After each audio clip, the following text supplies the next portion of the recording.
जय हिंद दोस्तों, आपका बहुत बहुत स्वागत है एक बार फिर से BHIC 133 की श्रृंखला में। जैसे कि आप सभी को पता है, अगर आप हमसे कनेक्टेड हैं, हमारे चैनल से कनेक्टेड हैं, तो हम कवर कर रहे हैं BHIC 133 यानी भारत के इतिहास को।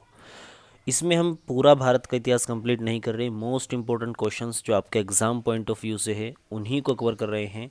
और आपका एग्ज़ाम जैसे कि 31 मार्च को है, तो इसी वजह से ये मोस्ट इम्पोर्टेंट क्वेश्चन की श्रृंखला चलाई गई है, जिसका आपको पूरी तरीके से लाभ मिल रहा होगा। ठीक है, इसकी PDF भी मैं आपको अवेलेबल करा रहा हूँ, वीडियो में आपको बताऊँगा कहाँ से डाउनलोड कर लेना है। ठीक है, तो चलिए आज के क्वेश्चन को देख लेते हैं, इस वीडियो के क्वेश्चन को देख लेते हैं। हर एक वीडियो में हर एक क्वेश्चन आ रहा है। बाकी सभी वीडियोस अगर आपने अभी तक नहीं देखी तो जल्दी से उनको भी देख लीजिए, जो कि आपके एग्ज़ाम में बहुत ही महत्वपूर्ण और आपको बहुत ही हेल्प करने वाली हैं आपके एग्ज़ाम को लिखने के लिए। चलिए स्टार्ट करते हैं आज का क्वेश्चन। ये क्वेश्चन है विजयनगर साम्राज्य से। तो विजयनगर साम्राज्य काफ़ी ज़्यादा मुझे इंपॉर्टेंट लगा, इस वजह से मैंने थोड़ा इसका आ, लिया है एक क्वेश्चन। चलिए इसको डिस्कस कर लेते हैं कि विजयनगर साम्राज्य की जो स्थापना है वो किस तरीके से हुई। ठीक है, मोहम्मद तुगलक के शासनकाल के अंतिम समय में जब अधिकांश स्थानों पर अव्यवस्था फैली और अनेक प्रदेशों के शासकों ने स्वयं को स्वतंत्र घोषित कर दिया, तो दक्षिण के हिंदू भी इससे लाभ उठाने से नहीं चूके। उन्होंने विजयनगर साम्राज्य की स्थापना सन 1336 में 5 भाइयों हरिहर, कंपा प्रथम, बुक्का प्रथम, मारप्पा और मदुप्पा के परिवार के 2 सदस्यों हरिहर और बुक्का के नेतृत्व में की। यानी ये 5 भाई थे, इनमें से दो ही को श्रेय जाता है विजयनगर साम्राज्य की स्थापना का। ठीक है, ये इसका चित्र दिया गया है। विजयनगर साम्राज्य यहाँ से स्टार्ट होता है। अनेक शिलालेखों के अनुसार हरिहर और बुक्का याद परिवार परिवार के किसी चंद्रवंशी संगम के पुत्र थे। ये दोनों भाई वारंगल राज्य के शासक प्रताप रुद्र द्वितीय की सेवा में थे। जब गयासुद्दीन तुगलक ने वारंगल को 1323 में जीत लिया तो काम्पली चला गया। मोहम्मद तुगलक के विरुद्ध इसके चचेरे भाई बहाउद्दीन गुरशप ने 1325 में कर्नाटक में सागर नामक स्थान पर विद्रोह कर दिया और सुल्तान ने स्वयं जाकर उसके विद्रोह को दबाया। किसने? बहाउद्दीन गुरशप ने कर्नाटक में स्थित काम्पली को जीतकर अपने साम्राज्य में मिला लिया। और मोहम्मद तुगलक जिन 6 अधिकारियों को कंपली से बंदी बनाकर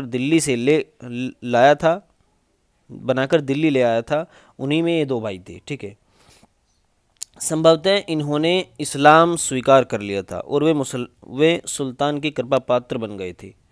मोहम्मद तुगलक के विरुद्ध 1327 से 28 में दक्षिण राज्यों में विद्रोह की एक श्रृंखला शुरू हुई। मोहम्मद तुगलक ने हरिहर और बुक्का को दक्षिण के काम्पली प्रांत में भेजा ताकि वे विद्रोही हिंदुओं को कुचलकर वहां से सूबेदार मलिक मोहम्मद से शासन अपने हाथों में ले लें।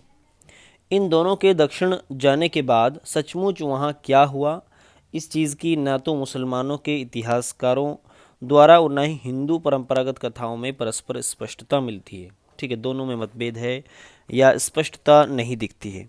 फिर भी एक बात पर दोनों स्रोत से हमें पता चलता है, सहमति मिलती है कि इन दोनों भाइयों ने इस्लाम को शीघ्र ही तिलांजलि दे दी, यानी छोड़ दिया, और स्वतंत्र विजयनगर साम्राज्य की स्थापना की।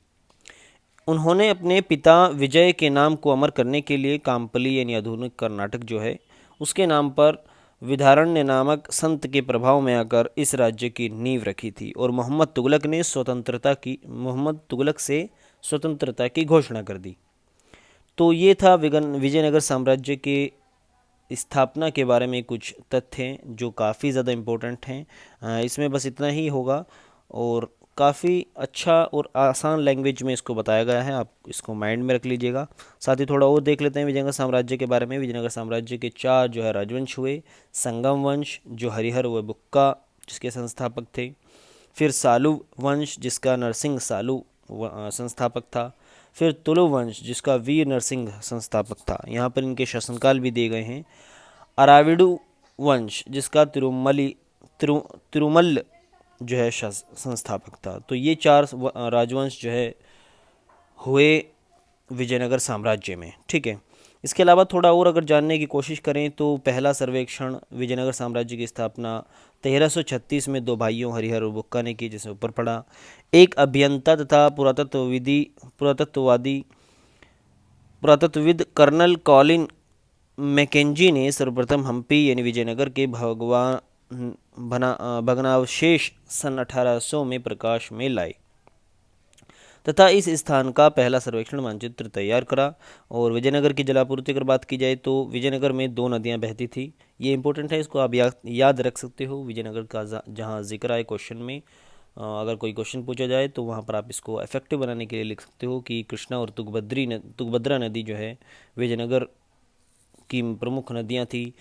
कृष्णदेव राय ने इन नदियों पर बांध बनवाया था और इन नदियों से विजयनगर साम्राज्य की जो है जलापूर्ति होती थी। ठीक है, इसके अलावा ये एक और इम्पोर्टेंट चीज़ है इसमें, अमरनायक प्रणाली। अमरनायक सैनिक कमांडर था, उसको जो है भूमि दी जाती थी राजा द्वारा। उसका मुख्य काम था भूमियों से किसानों से कर वसूल करना। भूमियों से उन भूमियों से जो उसे दी जा रही हैं उनसे किसानों से वसूल करना, उनसे जो है किसानों से कर वसूल करना। कर का कुछ भाग वह खुद रखता था और बाकी प्रशासन को पहुंचा देता था। अमरनायक साल में एक बार जो है राजा को तोहफा देता था जिससे उनके बीच संबंध मधुर रहे। महानवमी डिब्बा को आप देख लेते हैं। यह एक सामूहिक स्थान पर बना मंच था जिसकी लंबाई 40 फुट और चौड़ाई 1100 फीट थी। इस मंच का जो है इस्तेमाल त्योहारों वगैरह पर होता था जिस पर रानी और राजा बैठते थे और उनके सगे संबंधी बैठते थे। सिर्फ मंच के सामने से सुंदर सुंदर झांकियाँ निकलती थी और इस अवसर पर राजा अपने प्रभुत्व और ताकत का वर्चस्व दिखाते थे। तो ये क्वेश्चन मुझे लगता है काफ़ी इंपॉर्टेंट था, जिस वजह से इसको कवर करने की ज़रूरत पड़ी। यहाँ पर विजयनगर की सामाजिक, आर्थिक, सांस्कृतिक स्थिति देख सकते हो आप। सामाजिक स्थिति कहती है तो सामाजिक दिशा अच्छी थी। ब्राह्मणों का प्रभुत्व था। ब्राह्मणों द्वारा अपराध पर मृत्यु दंड का प्रावधान नहीं था। निम्न जातियों की स्थिति अच्छी नहीं थी। ये लोग अपने अलग समुदाय में रहते थे। अस्पृश्य लोगों को गांव से बाहर रहना पड़ता था। तो ये थी सामाजिक स्थिति। आर्थिक स्थिति देखें तो विजयनगर साम्राज्य का एक व्यापारिक केंद्र था। विजयनगर साम्राज्य का जो व्यापारिक केंद्र था वो विजयनगर था। यहाँ कृषि में जो है चावल, गेहूं, दलहन उगाया जाता था। यहाँ आयात निर्यात भी होता था और यहाँ निर्यात सीसा चावल होता था और आयात जो है घोड़े, तांबे होते थे। यानी बेका जो जाता था वो शीशा चावल बेचे जाते थे और जो जिनका चीज़ों का आयात किया जाता था वो घोड़े, तांबे होते थे, घोड़ा, तांबा।